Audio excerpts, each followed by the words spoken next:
Last time we spoke about the return to Bataan. In late January, the 43rd Division secured the Rosario region, while the 25th and 6th Divisions eliminated enemy detachments and advanced towards Manila. General Kruger received reinforcements and he planned a coordinated attack. On January the 28th, the assault began, with guerrillas aiding American forces in capturing strategic locations. A daring raid freed 522 POWs, while MacArthur planned further landings to cut off Japanese retreat. By January's end, American forces were posed for a final offensive, pushing closer to victory in Luzon.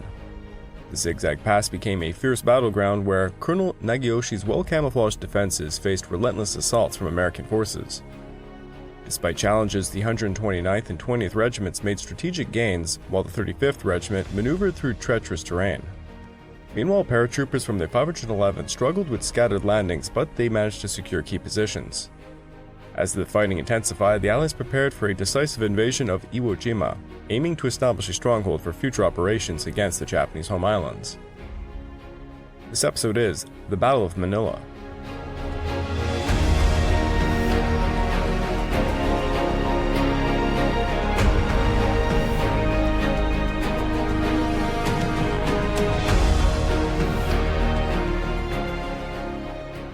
Welcome back to the Pacific War Podcast week by week, and I'm your dutiful host, Craig Watson.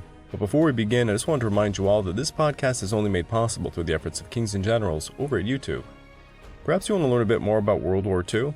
Kings and Generals has an assortment of episodes on World War II, and so much more, so go give them a look over at YouTube. So please subscribe to Kings and Generals over at YouTube, and continue to produce this content by checking out www.patreon.com/kingsandgenerals. Hey, don't forget about our sister podcast over at The Age of Conquest, the Fall and Rise of China podcast, written and narrated by me.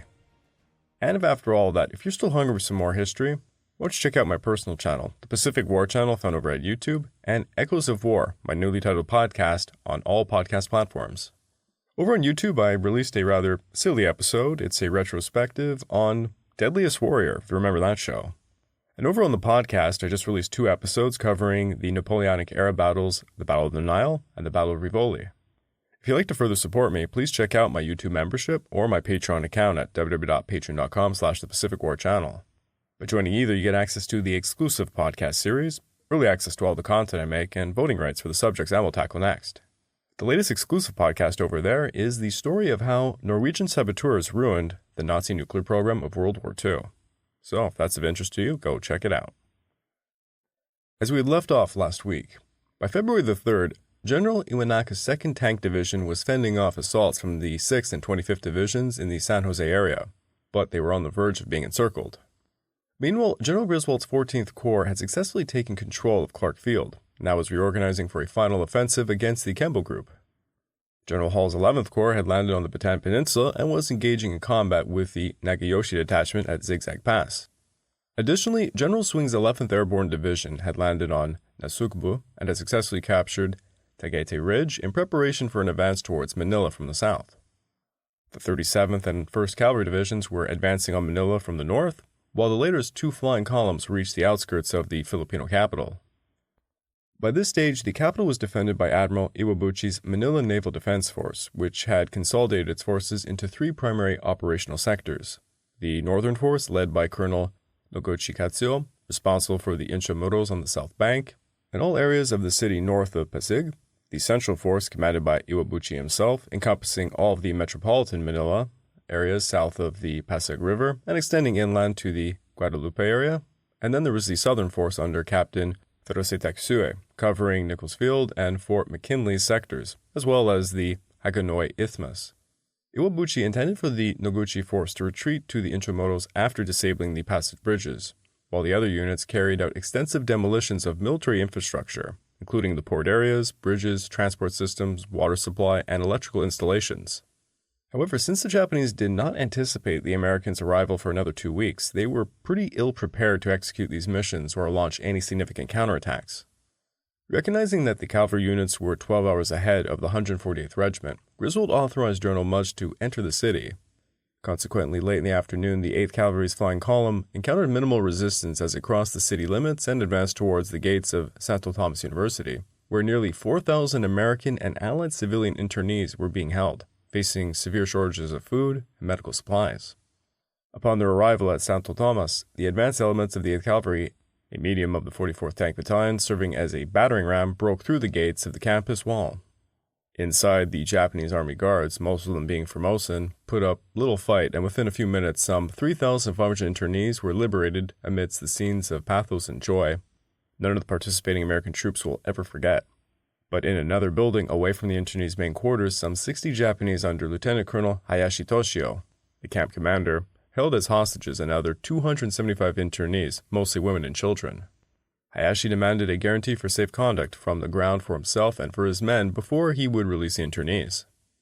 General Chase, who had come into the university campus about an hour after the 8th Cavalry entered, had to accept the Japanese conditions. In the end, Hayashi obtained permission to lead his unit out with what arms they could carry in exchange for the release of the Allied internees held as hostages. They were then taken by the Americans to the outskirts of Manila early on February the 5th and released. Meanwhile, Hayashi was subsequently killed in action. While General Chase worked to secure the release of the internees, Troop G of the 8th Cavalry continued to march south towards the Pasig River, but was ultimately compelled to retreat due to heavy fire from the Far Eastern University. Meanwhile, frustrated with the slow progress of General Jones' 38th Division, Hull ordered the 34th Regiment to move past the 152nd and press the attack eastwards. Unfortunately, Colonel William Jennings' enveloping assault with the 1st Battalion also failed to penetrate Colonel Nagayoshi's robust defenses. As a result, Jenna opted to deploy his entire regiment in a coordinated three-pronged attack, which commenced on February the 4th. Initially, the attack, supported by the 1st Battalion of the 152nd Regiment, showed promise. However, due to the ongoing strong resistance, including intense mortar and artillery fire, the 34th Regiment had to relinquish much of the territory it had captured by dusk. To the north, the 149th Regiment resumed its advance along the bypass trail and successfully made contact with patrols from the 40th Division near Dinalupahan by the end of February the 4th, having already reached the town. Looking northeast with enemy armored units at Manoz and Lupao, effectively all being contained, the 161st Regiment successfully established roadblocks on Route 8, southeast of San Isidro. Most notably, the 1st Regiment entered San Jose in the morning with little resistance and quickly secured the area, thereby completely isolating the majority of the 2nd Tank Division before it could receive orders to withdraw. As a result, the 6th and 25th Divisions were able to methodically eliminate the enemy's isolated strongholds at their convenience. Thus, ultimately, by the end of the day, the 8th Cavalry liberated 4,000 internees at Santo Tomas. Troop F also secured the Malacanan Palace. The 2nd Squadron 5th Cavalry advanced towards Quezon Bridge, but faced strong resistance at the Far Eastern University, where the enemy successfully destroyed the bridge before retreating. And the 148th Regiment entered Manila, moving south through the Tondo and Santo Cruz districts to reach the northwest corner of the old Ilibit prison, where they freed another 800 prisoners of war and 530 civilian internees. Finally, to the south, the 2nd Battalion, 511th Parachute Regiment, departed from Tagaytay Ridge along Route 17, swiftly passing through Isthmus and Zapote to secure the Las Pinas River Bridge. The 1st Battalion followed in the late afternoon, but was ultimately halted by motor and artillery fire at Paranaque. On February the 5th, the paratroopers managed to cross the Paranaque Bridge and began advancing north along Route 1, engaging in house-to-house and pillbox-to-pillbox combat as they moved 2,000 yards north over the next 2 days. Simultaneously, the majority of the 145th Regiment commenced operations in the densely populated Tondo district along the bay, while other units advanced into the San Nicolas and Binondo districts to combat the fires ignited by Noguchi's demolitions. Throughout February the 5th, the 37th Division's men had heard and observed Japanese demolition teams in the area, along just the north of the Pasig River area, in the Banongo area, and the San Nicolas districts, as well as in the Northport area, this being to the 145th's right front. The Northern Force was firing and blowing up military stores and installations all through the areas, and these tasks were being completed while they were withdrawing south across the river. Insofar as the 14th Corps observers could ascertain, there was no wanton destruction, and in all probability the fires resulted from the demolitions would have been confined to the Northport area and the river banks, had not an unseasonable change in the wind at about 8:30 driven the flames north and west. The 37th Division, fearing that the flames would spread into residential districts, gathered all available demolitions and started destroying frame buildings in the path of the fire. The extent of these demolitions cannot be ascertained, although it is known that the work of the destruction continued for nearly 24 hours, and it is an academic point at best since the demolitions proved largely ineffectual in stopping the spread of the flames. The conflagration ran north from the river to Azcalga Street and across the thoroughfare into the Northport area and the Tondo district. The flames were finally brought under control late on February the 6th along the general line of the Azcalga Street, but only after the wind again changed direction. The 148th Regiment fought its way to the Santa Cruz district but was unable to reach the bridges before they were destroyed.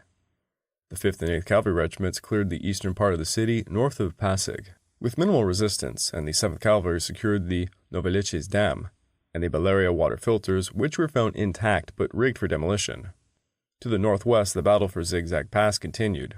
Dissatisfied with the progress, Hall had previously informed Jones that the exhibition of his division was the worst he had ever seen, a rather severe indictment of the entire division, as only the 152nd Regiment had not yet seen any real action on Luzon.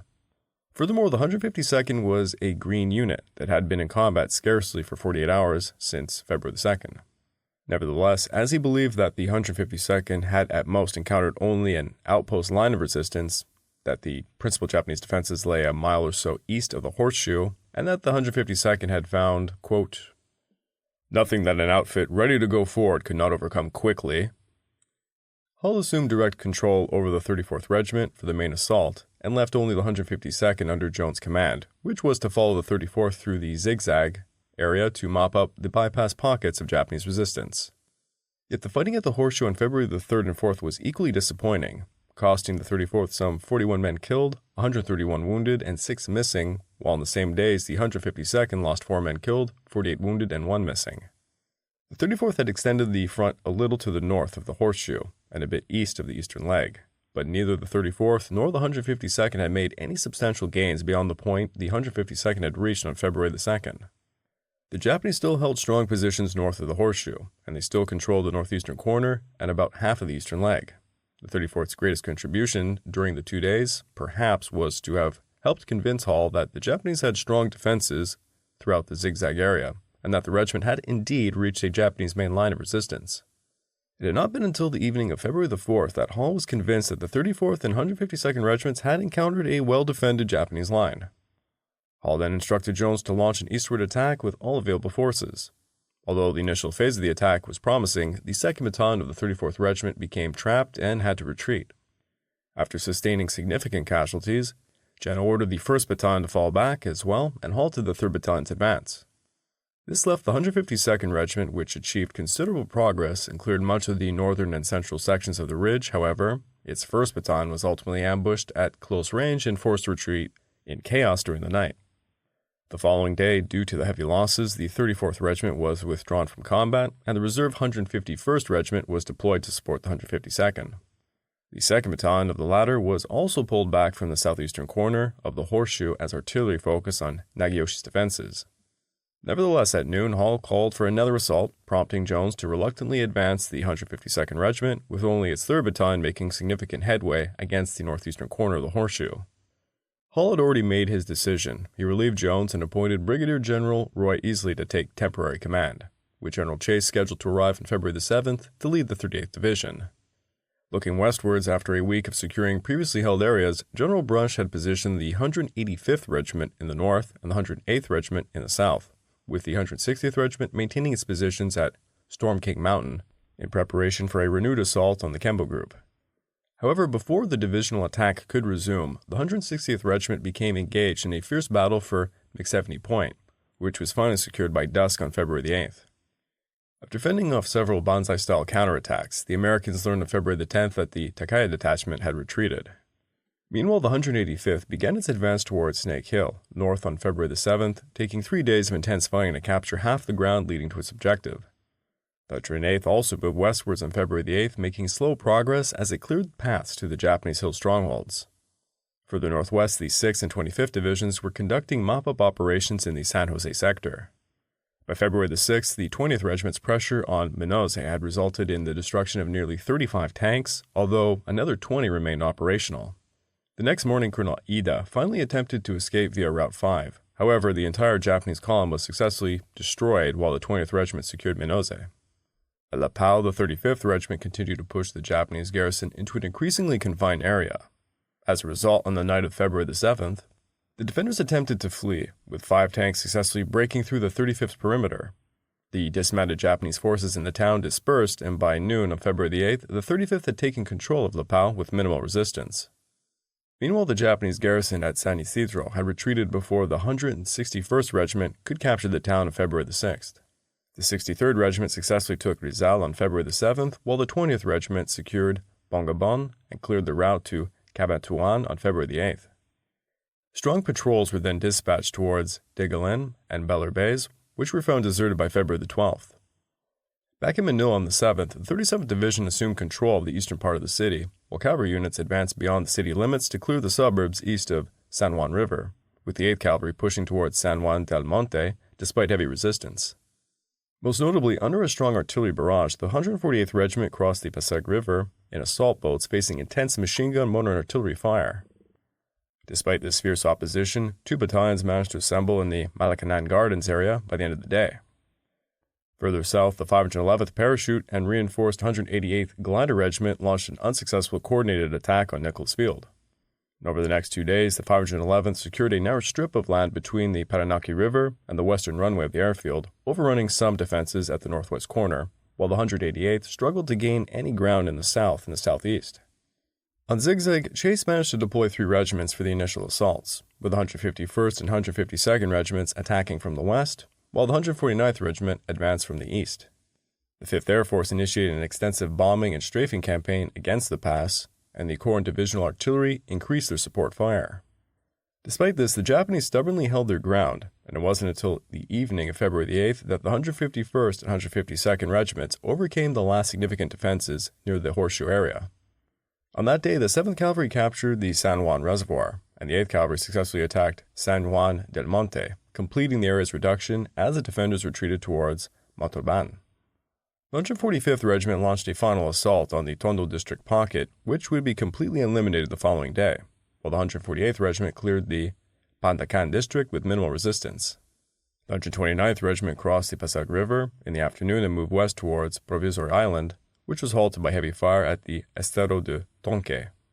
On February the 9th, the 8th Cavalry secured El Desposito, an underground reservoir supplied by the Artisan Wells, and advanced south to reach the north bank of the Pasig River.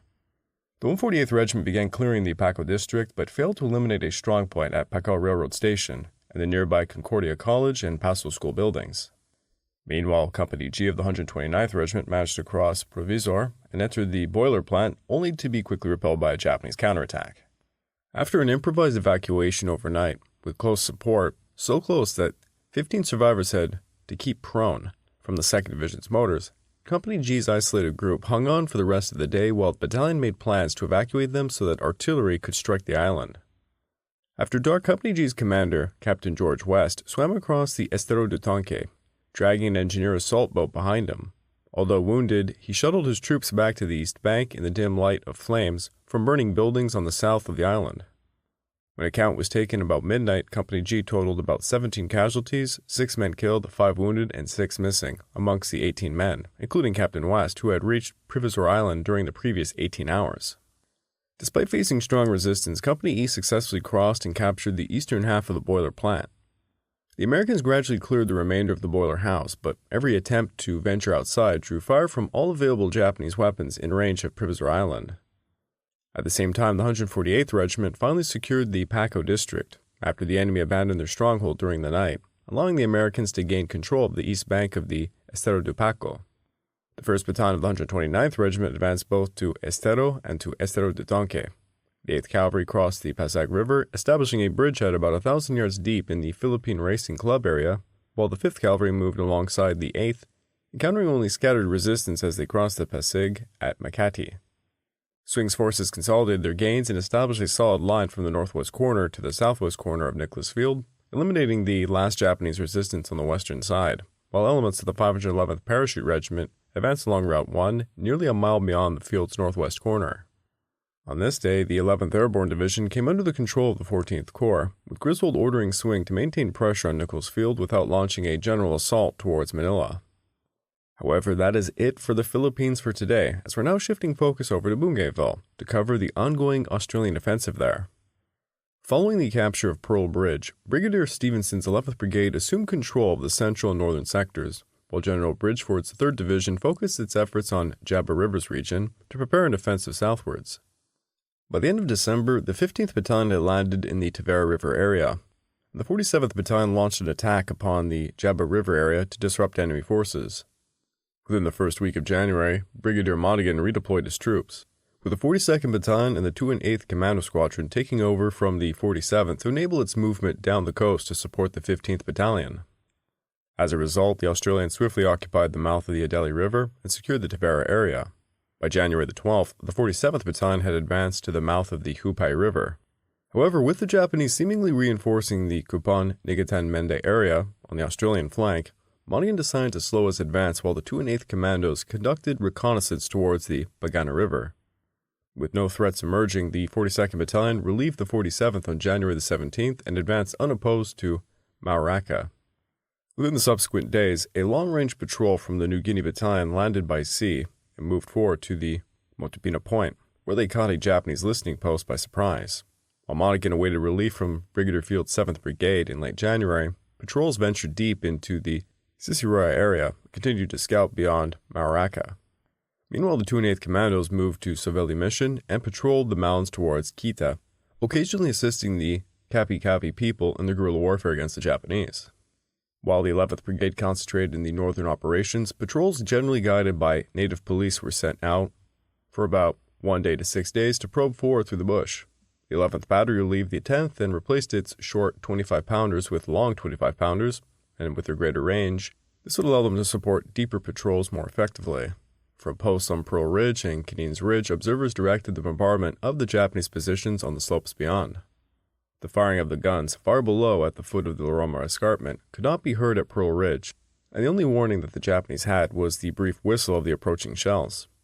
Partly as a result of the skillful guidance of the native police and the patrols that had killed many Japanese, they had suffered relatively small losses. The 26th Battalion, the first to do a tour of duty here, suffered its first death of action on January the 7th when a patrol led by Lieutenant Davis met an enemy patrol. Private Smith died of wounds and 3 corporals were wounded as a result. So the hill where the clash occurred was named Smith's Hill. As the 26th Battalion advanced towards Smith's Hill, Stevenson had assembled Lieutenant Colonel Joseph Kelly's 31st 51st Battalion at Sipua by January the 7th. The strategy involved moving towards Sorokan Harbor through extensive inland patrols designed to drive the enemy back to the coastal area, where they could be decisively defeated. Consequently, the main contingent of the 31st 51st began its advance along the coastal route, while a long-range patrol headed inland via Totuke towards Lalum. By January the 16th, the Australians reached Rakusia without any issues. However, in the following days, they would need to fight their way to Puto, as a flanking force was also advancing towards Kurumatoro. On January the 21st, the 31st and 51st launched an assault on Tsimba Ridge, where the Japanese had set up their primary defensive positions. The determined defenders successfully repelled several attacks over the next few days, prompting the Australians to attempt an outflanking maneuver on January the 25th, with the company moving inland to cross the Ganga River to attack Tsimba from the north. For the next 6 days, the Japanese launched a strong counterattack against the bridgehead, but suffered significant losses. Ultimately, after a heavy artillery bombardment on February the 6th, the Australians were able to advance to the western end of the northern side of Tsimba, completely encircling the Japanese horses. The following day, the defenders counterattacked, but they were pushed back. They stubbornly held out onto the remaining position on the western tip of the ridge. After an air and motor assault, Tsimba was finally cleared out on February the 9th as the Japanese retreated towards the harbor during the night. In the subsequent 2 weeks, the Australians secured Lalum and the Gilman River, while another flanking force took control of Kurumatoro. On February the 22nd, the 31st 51st Battalion was relieved by the 26th Battalion. Subsequently, the 55th 53rd Battalion took over the Pearl Ridge, where it continued to advance along the Numa Numa Trail to engage the majority of the 81st Regiment. The nature of the deep patrols may be illustrated by drawing on the report of one which killed the largest number of Japanese, about 26 confirmed kills. Lieutenant Goodwin and 10 infantrymen of the 55th and 53rd, with an artillery observer named Lieutenant Ford, and his team, a native police boy and 2 native scouts, set out on March the 2nd to gain topographical information and information about the enemy and find suitable supply dropping points. They were out for about 5 days. On the first morning, they saw signs of a Japanese patrol, of 3 some 45 minutes ahead of them, and they traced their movements. The Australians moved 5,400 yards that day. The next morning, near the Numa Numa Trail, one of the natives reported that the Japanese were nearby. Goodwin detailed 3 men to block the track, and he led 3 others in from the side to deal with the enemy. They crept stealthily forward and found 6 Japanese in a lean-to. Goodwin gave each man a target, and all 6 of the enemy were killed. While Goodwin was examining the bodies, there was a burst of fire from a ridge overlooking them. The Australians withdrew to some dead ground, circled the enemy, and marched onto his territory. The Japanese were firing for about 50 minutes after they had gone. That day, they traveled about 7,600 yards. The 4th was spent reconnoitering the area that they had reached. The next day, they moved another 5,000 yards, and on the return journey, when scouts reported the Japanese round the junction of the native pad, and the creek lay ahead. Goodwin moved the patrol to a ridge overlooking the Japanese, and he sent 3 men to cover the track to the west. After killing 15 Japanese and throwing 15 grenades into the area, the patrol then moved 700 yards to bivouac for the night. On the 6th day, they returned to their starting point. Meanwhile, in the south, Field initiated his own offensive by deploying the 61st Battalion to capture the Kupon-Nigatan-Mosinina area, which was successfully taken by February the 9th. Concurrently, the 25th Battalion advanced along the T Vera, despite facing strong resistance, eventually connecting with the 61st Battalion in the Mendai-Sisera area. The 9th Battalion also progressed along the Hupai, successfully occupying Makotowa by the end of January, and then embarking on a challenging march towards Mosigida, which was captured on February the 16th. The following day, a company from the 61st Battalion linked up with the 9th Battalion from the north. Additionally, after quickly securing the Savali area, the 2 and 8th Commandos began reconnoitering the Sisera-Bizarosi area on February the 2nd. By February the 13th, they had established a new base at Opai, and discovered that the gardens north of the Pirata River were free from the enemy forces. Furthermore, a detachment company of the 25th Battalion traveled by barge from Motopino Point to Toko, and they began pushing inland towards Barara, with the remainder of the battalion expected to arrive shortly to support this advance. However, it is now time to shift focus away from Bougainville to the ongoing offensives in Burma. Initially in the north, General Matsuyama's 56th Division began its retreat towards Hansui and Lashio, successfully breaching the roadblocks established by the 114th Regiment in late January. Meanwhile, the Mars Task Force struggled to dislodge the determined defenders at Nampaka. Despite capturing Hapapen and executing a clever encirclement against Lokang in early February, they managed to take the ridge only after the Japanese had already completed their withdrawal to Hesui on February the 4th. The 56th Division then focused its efforts on the Lashio region, while the 4th, 55th, and 168th Regiments returned to their original divisions, with the 168th specifically tasked with defending Mektila. On that same day, the first official convoy from the India-Burma Theater reached Kunming via the Lida Road, which would later be renamed the Stillwell Road in honor of the individual who initiated the ambitious endeavor. Meanwhile, on February the 1st, General Festing's 36th Division attempted to cross the Adeli River at Myitsun, and they were met with heavy small arms fire from the Japanese. As a result, the British opted to mislead the enemy, stationing the 72nd Brigade, which included the 114th Regiment, on a small island, while the 26th Brigade crossed downstream on February the 8th, successfully capturing Myitsun 2 days later. In the following days, the 26th Brigade fortified its positions. However, General Naka decided to go out on the offensive, deploying his 56th Regiment in increments as it advanced north from Mongmit. Consequently, the 114th and 56th Regiments launched a series of intense counterattacks against the 26th Brigade's foothold, effectively containing the British Indian forces, although they were unable to push them back across the river. Simultaneously, the Chinese 1st Provisional Tank Group, leading the 30th Chinese Division southwards, fought its way to Sunwei on February the 19th. The 50th Chinese Division, which crossed the Adeli River without opposition, reached the significant non-ferrous Baldwin mines on February the 20th. Meanwhile, General Slim continued his extended capital offensive, with General Stafford's 33rd Corps advancing towards Mandalay, while General Meservy's 4th Corps quietly maneuvered through the Mitha Valley towards the Irrawaddy River in the Chak-Bokoku region. In early February, Stafford made persistent and determined attempts from the north to seize Mandalay, reinforcing the perception that this was Slim's primary focus.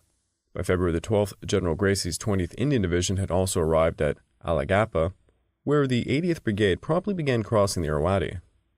In the following days, the British Indian forces would need to defend the bridgehead against fierce counterattacks from the 33rd Division. Additionally, negotiations began to persuade General Aung San's Burma National Army to join the Allies. In Burma, one man above all others could see the writing on the wall for the Japanese.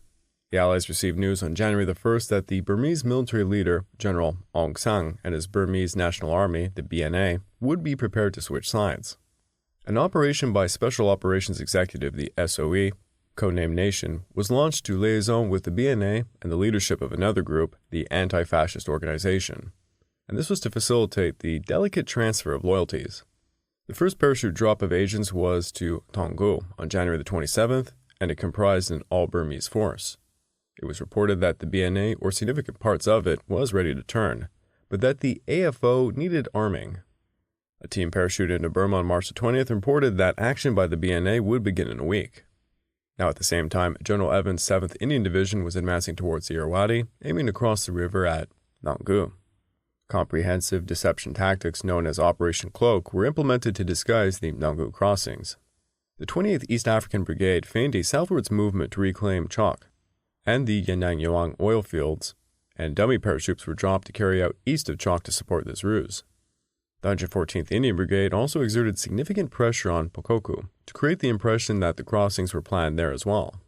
While the 33rd Indian Brigade stealthily approached Toungou via Konla, the 48th and 63rd Brigades of the 17th Indian Division reorganized a motorized unit, departing from Impal, and began their descent down the Mitha Valley. Worried about the enemy buildup near Toungou and Pokoko, General Tanaka opted to send one battalion from the 215th Regiment to bolster defenses at Toungou and Pagan. From February the 10th to the 12th, the 114th Brigade successfully captured Pokoku, while the 28th Brigade took control of Sikpiu. Although the 114th Brigade managed to fend off strong enemy counterattacks, elements of the 153rd Regiment recaptured Sikpiu after several days of intense fighting. On the morning of February the 14th, the 2nd Battalion of the South Lancaster Regiment crossed the Irrawaddy, landing on a beach a mile northeast of Toungou, and quickly secured the high ground above, followed shortly by the rest of the 33rd Brigade. The next day, the 89th Indian Brigade began crossing the river, with Evans' forces advancing onwards and successfully clearing out the Toungou area by the end of February the 16th. Meanwhile, to the south, General Christensen's 15th Corps continued its offensive in Arakan in early February. General Wood's 25th Indian Division repelled fierce counterattacks from the 154th Regiment, while General Stockwell's 82nd West African Division pursued the retreating Japanese forces. General Lomax's 26th Indian Division chose to bypass the enemy stronghold at Yambakchang in the northeast, moving swiftwards through Sane and engaging some delaying forces at Namutui. Additionally, due to the perceived weakness in the boundary between the 28th and 15th Armies, General Sukarai had to send the Kanjo force centered around the 112th Regiment to reinforce Yanang. At this point, most of the 2nd Division had also been dispatched to Saigon to stage a coup against the French government in Indochina, leaving Sakurai with only the depleted 49th Division and 16th Regiment in reserve. By the way, if you're interested in France's role during the Pacific War in general, I actually made an episode about this on the Pacific War channel, in both English and in French. It covers the event we're about to talk about, but it also gives context as to all the events before it and a few others after it. By 1944, with the war going against the Japanese after the defeats in Burma and the Philippines, they then feared an Allied offensive in French Indochina. The Japanese were already suspicious of the French. The liberation of Petty in August of 1944 raised further doubts as to where the loyalties of the colonial administration lay. The Vichy regime, by this time, had ceased to exist, but its colonial administration was still in place in Indochina. Though Admiral Jean Tocqueux had recognized and contacted the provisional government of the French Republic, now led by Charles de Gaulle.